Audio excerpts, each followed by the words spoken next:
بسم اللہ الرحمن الرحیم۔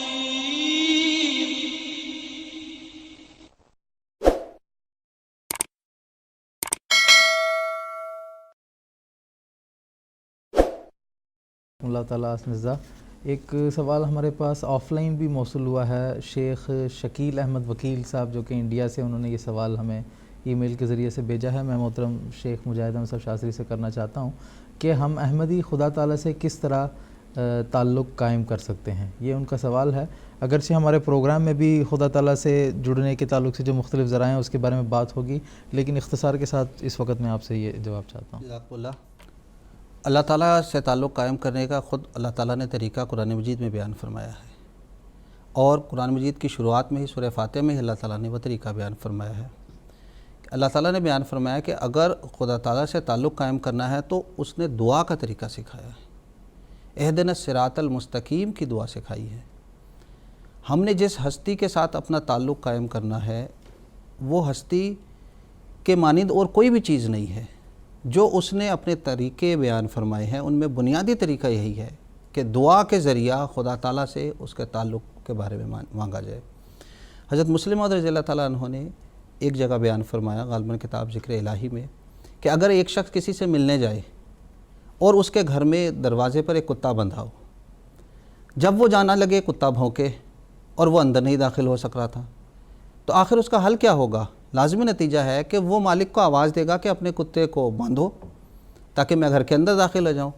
تو وہ کتا دراصل شیطان ہے جو انسان کو خدا کے راستے سے ورغلاتا ہے، اور اس شیطان سے بچنے کے لیے مالک یعنی خدا تعالیٰ کی پناہ میں آنا پڑے گا۔ تو یہ بنیادی نقطہ ہے کہ اللہ سے تعلق قائم کرنے کے لیے، چاہے احمدی ہے یا ہمارے غیر احمدی بھائی ہیں، جو بھی مومن ہے، مسلمان ہونے کا دعوے دار ہے، اس کو دعا کرنی پڑے گی۔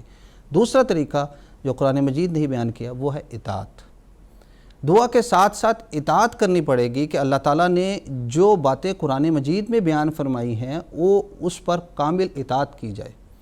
جس کا جتنا بہترین اطاعت کا معیار ہوگا وہ اتنا ہی بہترین خدا تعالیٰ کے دربار میں بلند ہوتا چلا جائے گا۔ تیسرا طریقہ، چونکہ یہ احمدی ہیں، انہوں نے سوال کیا، خلیفہ وقت کے ساتھ اپنے تعلق کو مضبوط سے مضبوط کرنا۔ ہم پر اللہ تعالیٰ کا یہ عظیم الشان احسان ہے کہ اس نے ہمیں ایک زندہ خلیفہ کی پیروی کی توفیق عطا فرمائی۔ جیسے جیسے ہمارا خلیفہ وقت کے ساتھ تعلق بڑھتا چلا جائے گا، اس کے خطبات کے ساتھ ہم جڑتے چلے جائیں گے، خلیفہ وقت کی ذاتی قربت ہمیں حاصل ہوتی چلے جائے گی، اس کی دعاؤں سے بھی ہم فیض حاصل کرتے چلے جائیں گے۔ اس کو ایک مثال کے ذریعے سے مختصر وقت میں بیان کر دوں۔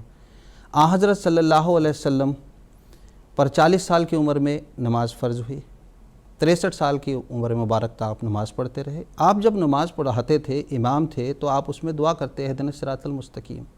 پیچھے مقتدیوں میں حضرت ابوبکر صدیق رضی اللہ تعالیٰ عنہ، حضرت عمر فاروق رضی اللہ تعالیٰ عنہ، حضرت عثمان رضی اللہ تعالیٰ عنہ اور دیگر صحابہ کرام ہوتے تھے۔